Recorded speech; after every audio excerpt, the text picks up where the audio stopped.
A gente segue falando de Paraisópolis e das comunidades de São Paulo diante da Covid-19.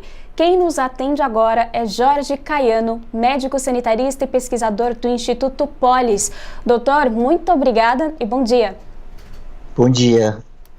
Bom, gostaria de começar perguntando o seguinte: a taxa de mortes por Covid-19 em Paraisópolis cresceu quase 240% entre maio e agosto, período aí de pouco mais de 2 meses. Explica pra gente os resultados da pesquisa e quais são os principais fatores que estão atrelados a esse crescimento expressivo.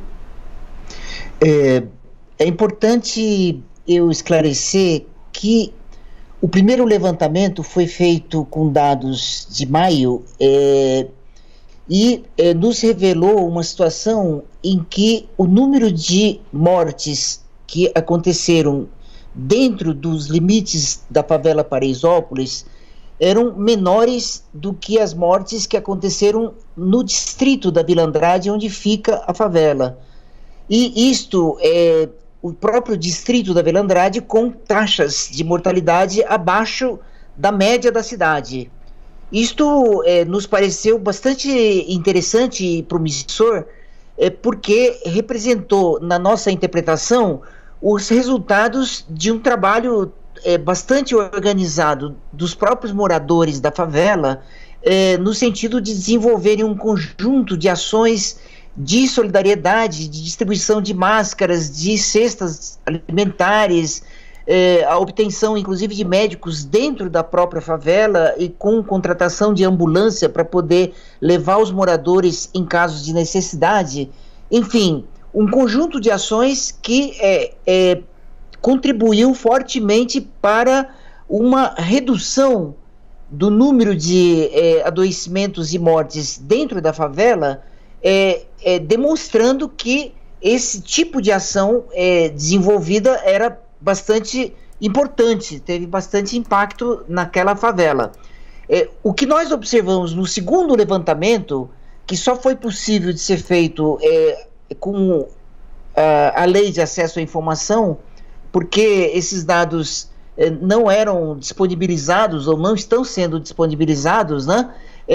Foi que infelizmente, nesse período de pouco mais de 2 meses, o número de mortes dentro da favela foi muito alto, né? O crescimento foi bem maior do que no próprio distrito da Vila Andrade, sem considerar a favela.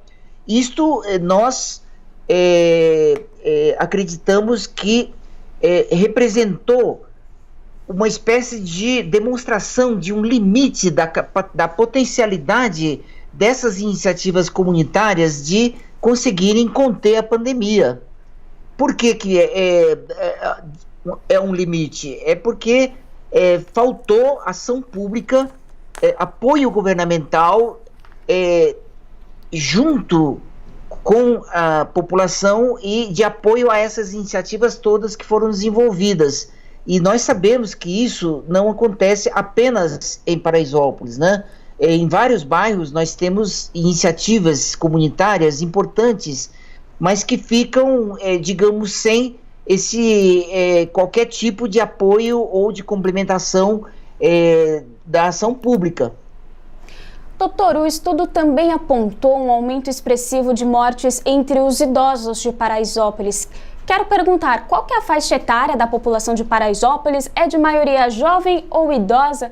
E como que se dá a disseminação do vírus entre os mais velhos da comunidade? Então, é importante que fique claro a pirâmide etária, quer dizer, a distribuição etária da população em Paraisópolis é bastante jovem. Nós temos no topo pessoas com mais de 60 anos, uma quantidade bem menor em termos de proporção, né, comparado com o próprio distrito da Vila Andrade e também comparado com a cidade como um todo. Isto significa que as mortes de pessoas com mais de 60 anos que aconteceram nesse período dentro da favela representam uma taxa de mortalidade muito alta em relação a essa quantidade menor de idosos dentro da favela, né? Qual é o grande motivo? Imaginando que boa parte desses idosos estivessem mantendo isolamento, o que pode ter acontecido é que a infecção é transmitida por familiares que saíram de suas casas em busca de renda, em busca de trabalho, de algum tipo de rendimento, e que trazem a infecção para dentro de casa, né?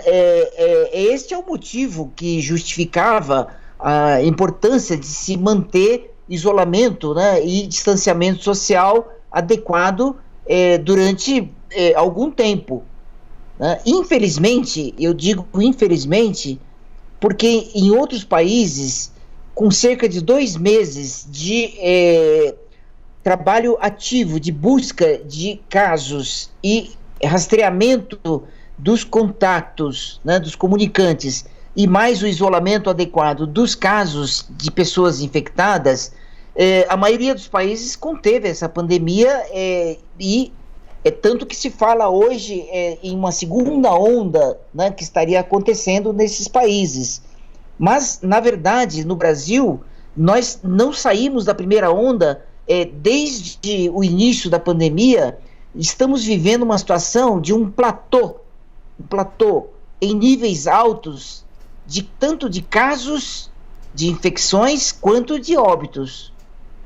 Então, esse platô pode ter alguns momentos de redução, como pode estar acontecendo agora, né, mesmo na cidade de São Paulo, mas que não tem sustentação ao longo do tempo, porque se há uma abertura de atividades econômicas, uma espécie de normalização da situação, e principalmente se houver abertura das escolas, nós vamos ter um rebote bastante forte e possivelmente um novo aumento de casos, né? E isto seria totalmente lamentável que as nossas autoridades permitissem isso.